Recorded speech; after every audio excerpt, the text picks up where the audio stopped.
Hi guys, welcome back. Today we're talking about something really special. It is this box of La Maison du Pastel natural pastels. So these are their half pastels and this is a 24 set. And these have been on my wish list for a few years actually. And when I saw this set, I felt like this really fit my colour palette, and I wanted to get it because it's not in their range. These are actually made from natural pigments, so it's not in their like full-time range. So I didn't know if, you know, this would at some point not be available, like it's a specialty set. I don't think it's a limited quantity, but I just think, you know, because it's not part of their full-time range, it might be something that at some point they don't continue to offer. So I was so excited when I saw it, and I love this color palette. It is so beautiful.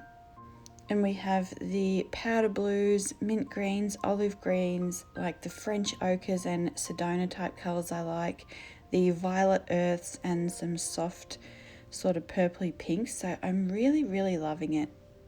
And you can see the regular pastels that I have on my desk. So I do have a video, I think it's called A Little Plate of Pastels or something like that, but I go through and I swatch all of those. So I've had a few questions about those, so there is a video, you know, about that, and I will try and link that below.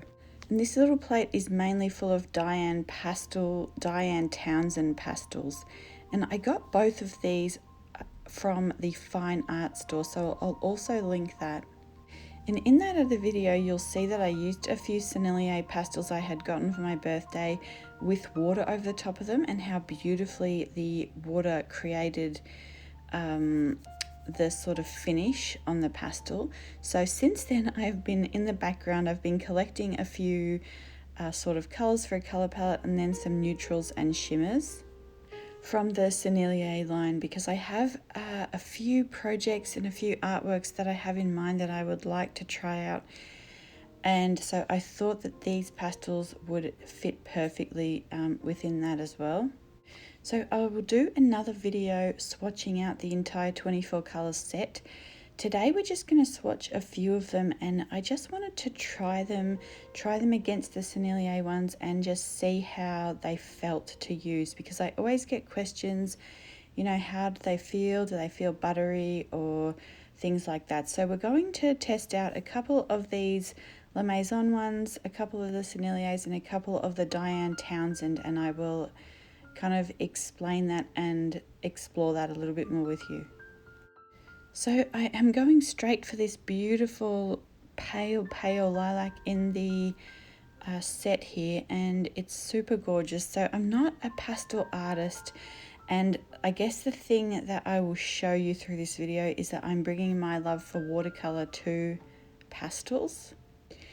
And any of these that are not from the set, I will write the numbers and then you can kind of look those up in a minute.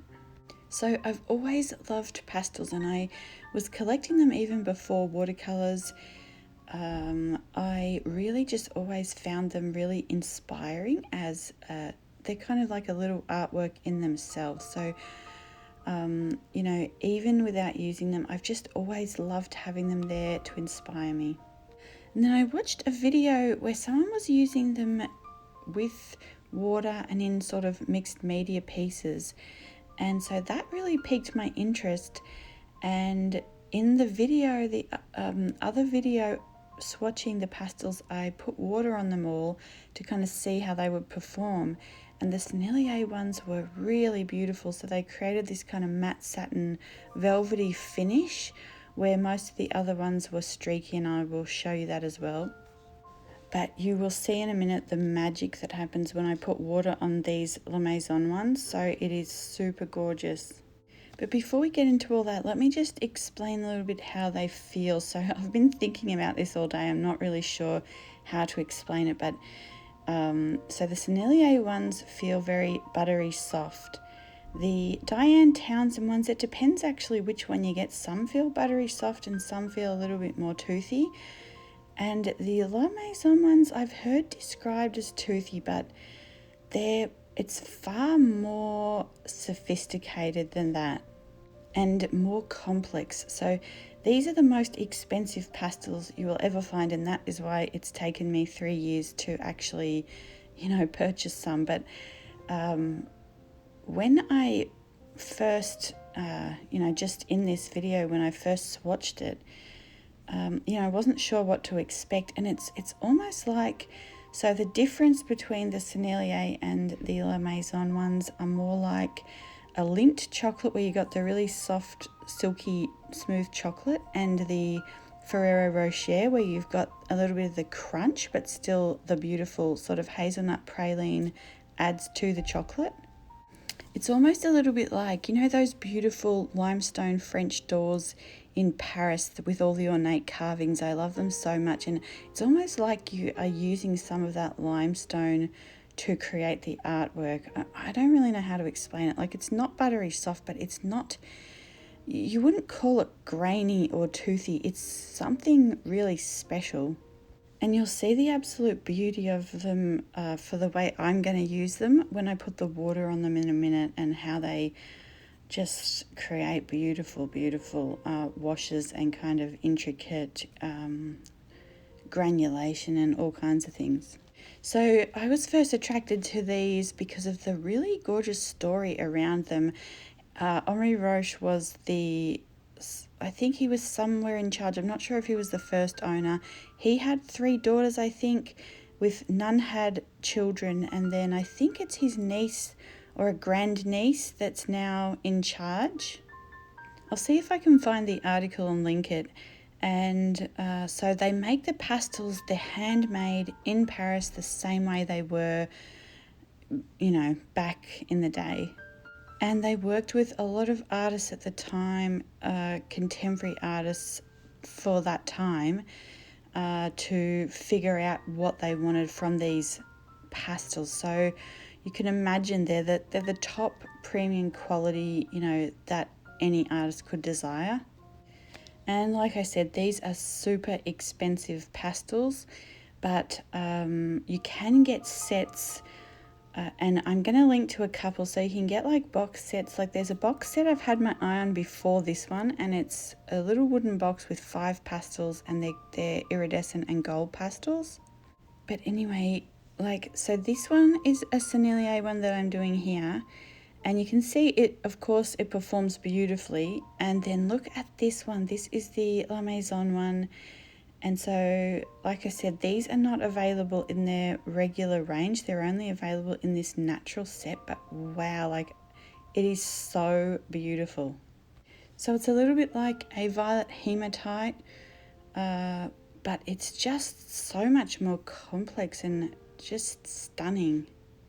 I actually feel like I'm going to go through the 4 pastels in the bottom right hand corner super quickly, and I really wish they would hopefully come out one day with like one of the little 5 box sets with those 4 colors and a pearl white. That would be so gorgeous. But anyway, you can see here, so how I'm going to use them is more with a watercolor sort of background in mind, or bringing that kind of the watercolor techniques to the pastel world.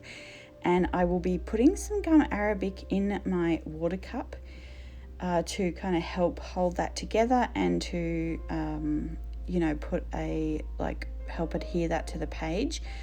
Or I'm going to use the Winsor & Newton iridescent medium. And so you can see here, this is from the video where I swatched them, and all the other pastels were streaky when I put the water on them, but the Sennelier ones were so beautiful. And so that's where I started. But these ones are, incredible. So we have here, so this is from the video on how to create iridescent watercolors, and the Winsor & Newton iridescent medium. So you can see I used the Sennelier colors with the iridescent medium, and you can see that I have been gravitating towards these colors all year anyway.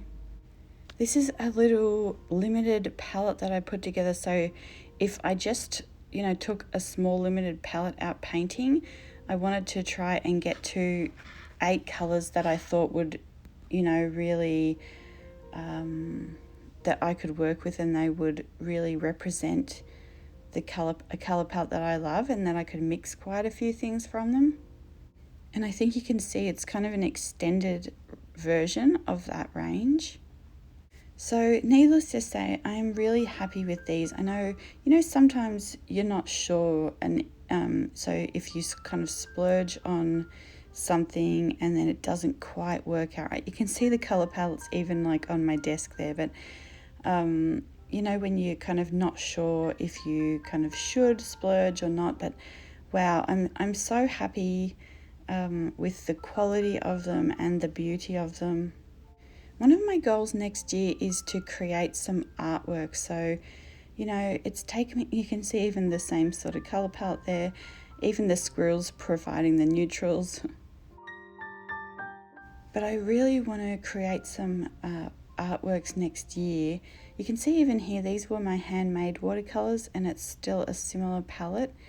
So I'm hoping that I can, I'll talk about my sort of goals for next year in another video, but yeah, I am hoping that these will help to get some of that done. One word of caution that I did want to say, the reason I love watercolors is because of their ease of use, and they're pretty much non-toxic. So you've got to be careful with pastels that you're in a ventilated area when you're working with them. So there are hazard warnings on them. So if you have sensitivities, just keep that in mind. But I hope you enjoyed this. I am so excited about these, and I will see you guys in the next video. Bye.